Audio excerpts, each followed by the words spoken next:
Hello, this is the Radio Geek from Radio Geek Blades. Today for you, I've got a modern here. I've got a Buck model 722, which is the Spitfire, and this one is aluminum scales on it. Got a nice pocket clip, and you can change the pocket clip to be tip up or tip down, or right or left. And this one is a back lock here, and it's got a hole here, and you can slow roll it. It's not like a flipper style knife, but you can slow roll it, so you can't open it with one hand, or you can use two hands. I really like this knife. I've kind of wanted one for a little while, and finally decided to get one. They had them locally. I think Tractor Supply had them, and maybe Cabela's, but they only ever stock or have the silver one, and I kind of wanted the orange one. So I don't know what it is lately. I'm really getting into the orange knives, but so I had to order this one. So I got this from Chicago Knife Works. Pretty good deal over there. Pretty good price. Most places they're about $50. They were a little cheaper than that. So anyway, I got it, and I was using it for a little bit, and opening it, and it just felt kind of stiff, you know, like it just didn't want to open, and it was hard to pull. You couldn't thumb roll it. You had to use, you know, two hands like this. You couldn't use your thumb. I mean, you couldn't even get it to move with your thumb like that. So I couldn't even do that before. So what I found out was actually there's another knife channel, John Clar, and I'll leave a link in the description or somewhere to his channel. He's got a lot of knives. He's a knife channel, and he had one of these, and he had some issues with his doing the same thing. And what he found is exactly what I found that was wrong with this one.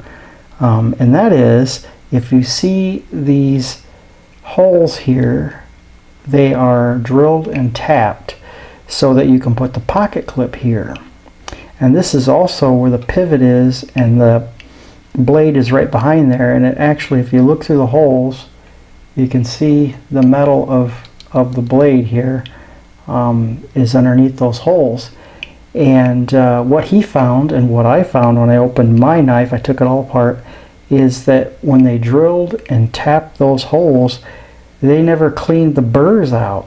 So you had all these burrs rubbing on the blade here as it's trying to turn and pivot, and it was hanging up on those burrs. And there were burrs all over this knife. Every hole that this knife has had burrs on it.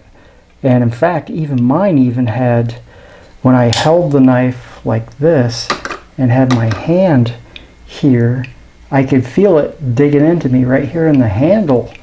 And so what I ended up doing was I took some 100 grit sandpaper after I took these scales off, and I just rubbed it along the edge here and took off the burr that was there on both scales. And if you look, you could probably see that it's a little shiny right there on the edge, because I had to sand that off. So you do sand off the coloring when you do that, but it's mainly on the inside, so you don't really notice it when you're just looking at the knife. But if you really look at the edge, you can kind of see where I did that.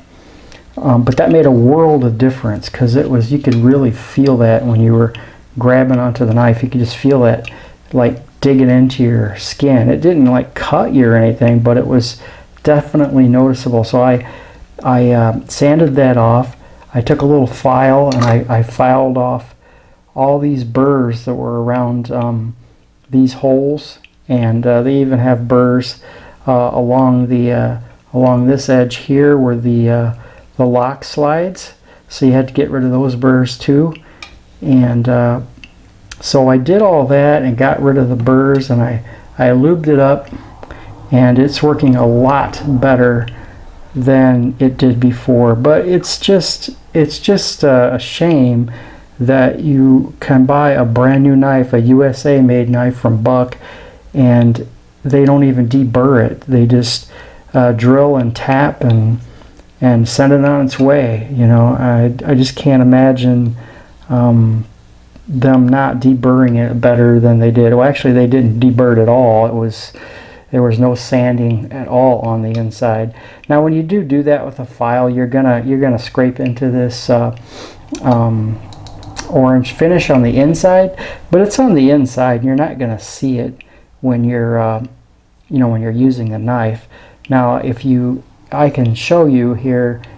If you look, I don't know if you can see it down in there or not, but you can see a little bit of the silver color there where I scraped some of that orange away on the inside, because I wanted to make sure that I got all the burrs off of these screw holes and these other areas. But so I did have to do that, but then once I did that, it operates a lot better. Also, when I first got it, I thought it was a pivot issue, and I backed off the pivot a little bit, and that made no difference at all.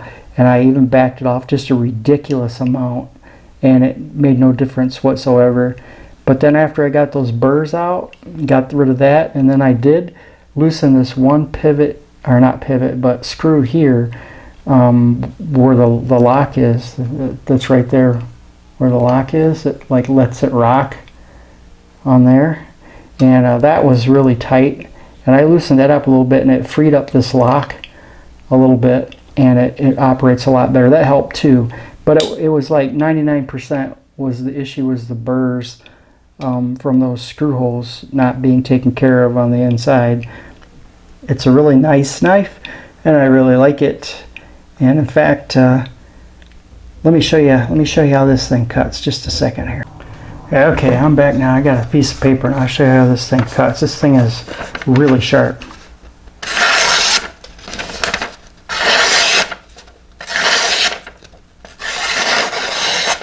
Look at that, huh? That is just right out of the box. Very sharp, right out of the box. So I really like that. I really like that. It's very sharp blade on this. Very nicely done. Nice grind on it. Cuts really well. And I really like the looks of it and the feel of it. It being aluminum, it's got a little bit more weight to it. And yeah, it just operates a lot better once I got rid of those burrs anyway. So this is the Buck Spitfire model 722. So if you're interested in one of these, they are nice knives. They come very sharp, but if it's not running very smoothly for you, take it apart and look for burrs on all these screw holes.